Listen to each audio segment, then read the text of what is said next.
Good old hockey game tonight is the Detroit Red Wings taking on the Calgary Flames. 7 o'clock puck drop inside Little Caesars Arena. To discuss that and more with us now, Tyler Borchers, Wing Sauce Podcast. Tyler, my friend, good morning to you. How are you? How's life? How are things, partner? Thanks for taking the time to join us. Thank you very much for having me on. It's almost the weekend, Super Bowl weekend, and I know that this is kind of a weird time of year. You know, after the Super Bowl, everyone kind of tries to find something else to watch. At least the Red Wings are a little bit more exciting to watch this year. And then, you know, a lot of people just pretend, you know, a lot of my friends that watch football pretend to be basketball fans. So just an odd time of year. But, yeah, thank you very much for having me on. And, yeah, glad to be talking Red Wings with you guys.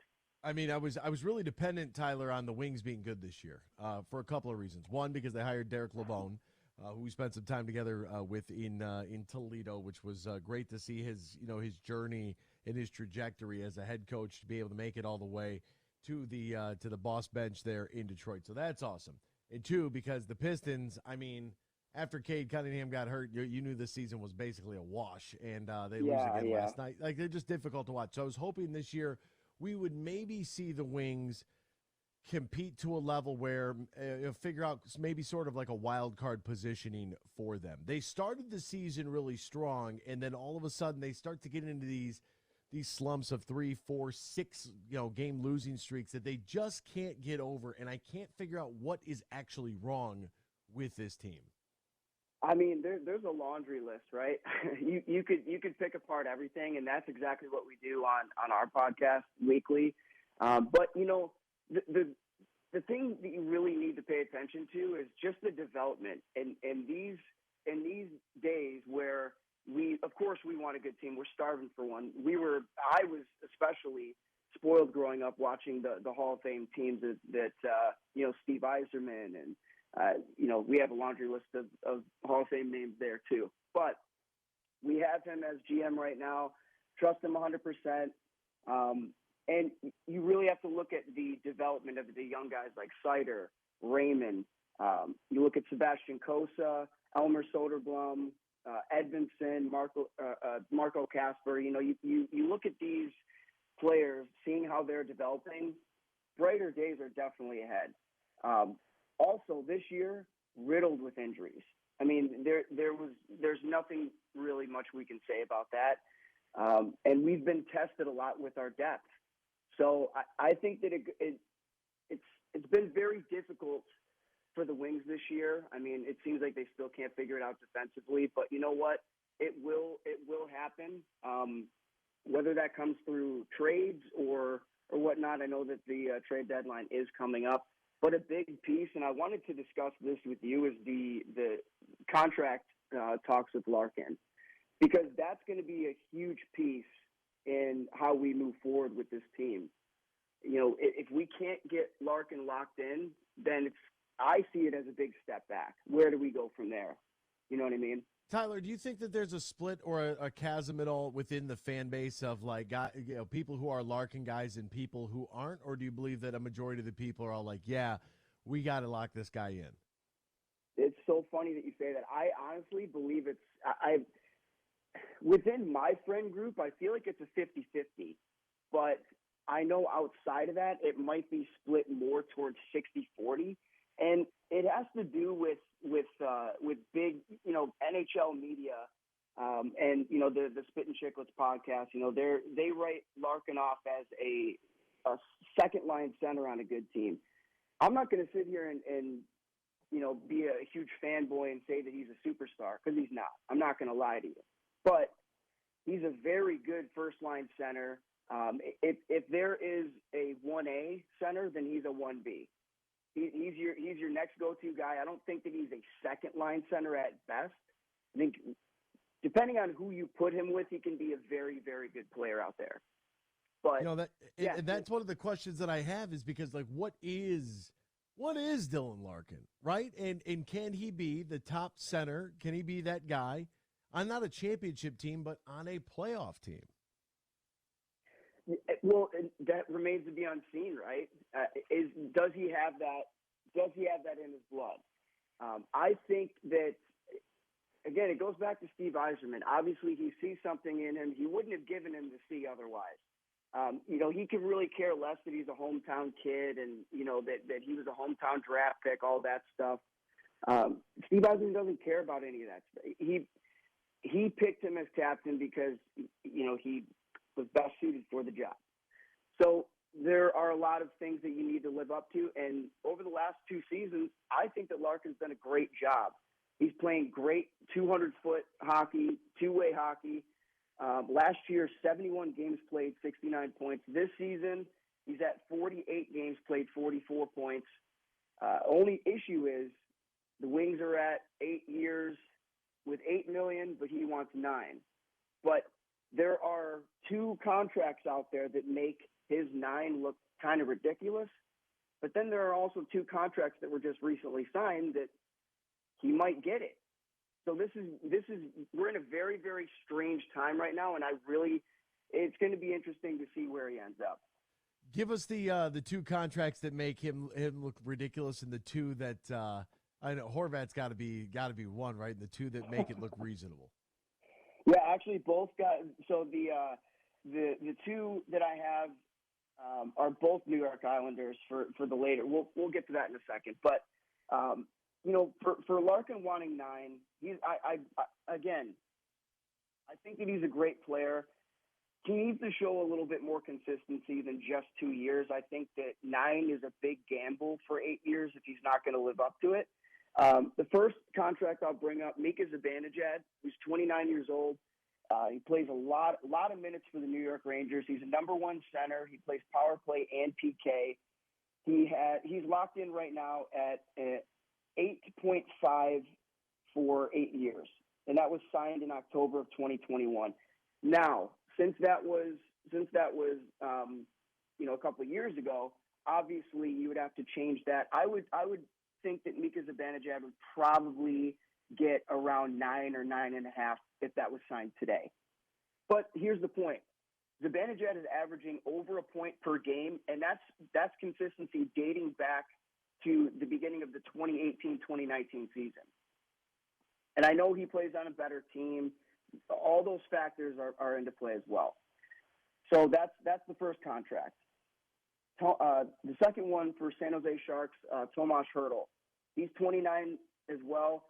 He's locked in at 8 years as well for just over $8 million, 8.137 or something like that. That was signed just last March, almost a year ago.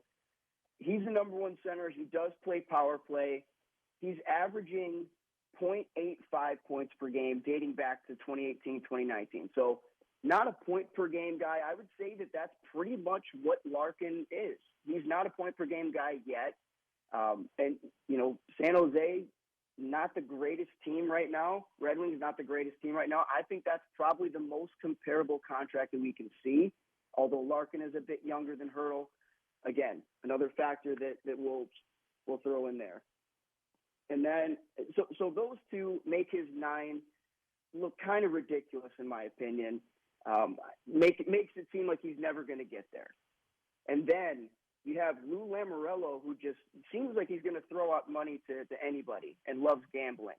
Bo Horvat, he's 27 years old, just signed just this month, $8.5 million at 8 years. He's a number 1 center. He's playing power play. He's having a career year this year, 55 points in 51 games. But, again, this is a huge gamble because his career best prior to this season came in 2018-2019 with 61 points in 82 games. I'm sorry. I think that that's a little crazy. But you better believe that Larkin's throwing that contract down in front of Yzerman saying, hey, I'm better than this guy. I'm worth more than this. And then you have, again, on the New York Islanders, Matt Barzal, 25 years old. He just signed in October a $9.15 million per year contract at 8 years. He was a number 1 center. Now he got moved to the right wing. He plays power play. His best season came in his rookie year, 82 games played, 85 points. But since then, he's actually been less than Hertl in points per game at 0.81. He's had 271 points in the last 331 games since his rookie year. To me, I think Barzal is a great player. I think that he's getting overpaid. Same thing with Bo Horvat. So those two contracts, the ones I just recently mentioned, I think that Larkin is going to be using that for negotiating. I mean, he has to. But this is where I have no idea where he's going to end up. Usually these things are very clear cut. I think that he should. What he's worth, in my opinion, is at least 8.25 to 8.5 for 8 years. 8.25 to 8.5 for 8 years. And a reminder that, according to the commish, Gary Bettman, now he did say that the salary cap, we are looking at a potential increase projection for next season of 23-24 of, maybe at least $4 million, according to Gary Bettman. I don't know. He's told some tall tales before. That's in NHL terms, folks. I mean, that is a monstrous increase. I mean, $4 million. That's an extra player on the roster. I mean, is what we're basically looking at. So we should see that NHL revenues continue to rise. We should see that as the rest of the kind of the sports market continues to rise. That salary cap number should increase. So the sooner you get the deal done, the less it really actually counts against you on the books for later on years. It's just Dylan Larkin. I think that a lot of fans wish that he would just pop and be that no question, no doubt. This guy's top 10 in the league. Yada yada yada. That just hasn't been the case, and I think that that's where a lot of Red Wings fans, get their panties in a bunch, for lack of a better way to put it, because it does put a giant question mark of how we evaluate and what we think about the Detroit Red Wings captain, and is he quote unquote really that good? What is the biggest missing piece for this team in your opinion, Tyler? Well, if you look back to every Stanley Cup winner, the last few years, they have what I like to call the Trinity, and that is you have to have a star goalie, which hopefully Kosa will be for us one day. It remains to be unseen. It remains to be seen yet, but have to have a star goalie. I think you have to have a star defenseman in the sense that should be in the Norris conversation. We don't have that just yet. I think Seider will be the guy. Not there yet. And then we also have to have at least one star forward. So that those three right there, if you look back to every Stanley Cup winner, they build a team around those three. And so it's not just one missing piece. I think that we're getting there, but we're just not there yet. So we have three good pieces, but they're not superstar pieces. So once we develop properly, and I think Yzerman, I mean, he's got a great resume. Look what he did in Tampa Bay. I'm excited. And again, reminder to every Red Wings fan, Yzerman came into Tampa Bay with Hedman and Stamkos already. I mean, that's pretty good if you ask me. He came to Detroit when they were a bottom barrel team. He didn't really have much to work with. He literally started with a clean slate. We're going to get there. We have to be patient. And I also think, just to close out here, I have to imagine that Yzerman's having a conversation with Larkin saying, hey, do you want to win with this team or is money more important to you? Because if you trust me, I'm going to put guys around that are going to win, but you have to meet me a little bit in the middle here in terms of money. Because that's what Yzerman and that group did. That's why they were able to win. They forfeited, portions of their salary to sign guys like Hasek and Brett Hull and Luke Robitaille back in 2002. Otherwise, that roster, one of the greatest rosters ever composed, it would have never happened. So I think that those days are long gone. I think that it's sad to see a lot of players care more about money, and it's easy for me to say because I'm not making millions of dollars, but that's just how I see it. Oh, I'm 100. You think about like I think it was who was it, Chris Pronger? Did Chris Pronger go into this where they were breaking down the salaries a little bit, what you actually take home? I mean, folks, you really kind of factor it out. Like to take a couple 100,000 less per season to be able to reallocate that to play on a competitive team, to take $1 million less instead of 8, call it 7 a year. I mean, what other job are you going to be working that's going to have you grossing $7 million a year? Like, I mean, Right. I want to win. Like, it's so for me personally, do what you have to do in order to make this team a winner. Like that's where I would be, and I'd probably look for maybe even a shorter term deal, because if it's not a winner, then I want to be able to get out and have some flexibility to maybe jump on somebody's bandwagon at the end and kind of ride around like Kevin Durant, just hunting for championships. That would be me personally. He's Tyler Borchers, Wing Sauce Pod, dropping every Monday. Tyler, my friend, thank you for taking some time this morning to hop on with us and chat with us a little bit. The Red Wings are going to be in action tonight, taking on the Calgary Flames. We'll cross our fingers and hope to God they can pull off a W. Yeah. Thanks again for having me on, and have a great rest of the day and good weekend.